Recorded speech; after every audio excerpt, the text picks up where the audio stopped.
Alright, so tonight we're going with homemade or fresh hamburgers. We got our meat patties out right here. But the kicker tonight is for these burgers, we're going to be making a homemade ketchup. So that's going to be what really sets these burgers off, and with the cheese. So there's nothing too, extraordinary about them, but the ketchup. Ketchup's something else. Once you start making your own ketchup, you don't go back to regular ketchup. So y'all get ready and we'll have some more coming. So there's nothing special about this beef. It's an 80-20 ground beef. But if you're like us, we want grease in our food. We want the fatty stuff and all that good stuff. It's what makes things good. Anything you've ever had good in any restaurant, chances are it had butter in it. So there we go. We got our burgers ready. Now we're gonna get our potatoes ready. Another thing with our burgers, we put a blackened seasoning on them tonight. That doesn't mean make them black. Don't make them like my shirt. Blackened does not mean scorch it or burn it. Blackening something is a seasoning, but it's also a method of cooking. And here we go. We got the cast iron pan nice and hot. You can see it kind of smoking. Now, when you're blackening something you're doing on the stove, just do yourself a favor and open the front or back door. You can turn the fan on above the stove, but to be honest with you, just open the doors because it's going to smoke the house out. And yeah, it's going to be hard to breathe. For this video, we have disconnected the fire alarm. But if you don't disconnect the fire alarm and it starts going off, just know that you're doing something right. And we're not scorching these burgers, and we're not pressing. Don't smush them, don't poke them, don't do nothing. We're going to let them go for about 2 minutes on that side, and then we're going to pop the whole pan into the oven. That's where they'll finish off. Then I will start cooking. Ready to fry. We're going to bread them. And remember, like I always say, when using onion, make sure to wear gloves. Onion or garlic, wear gloves, because it's just something you can't wash off.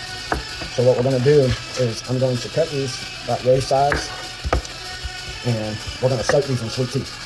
Not buttermilk, not egg, but sweet tea. And then I've got some flour that I made up so we can bread them and season the flour up however you want. Salt, pepper, add a bunch of stuff, whatnot. Fries are cooking. They're almost done. We're going for a nice golden brown. Now this is like a brand new grease. So usually when you get to that color right there, that's what you want. Another tip is cut this pan off. Save this grease. Get you a strainer and strain it back into the container when you're done, and it'll save you a little bit of money, but it's definitely reusable.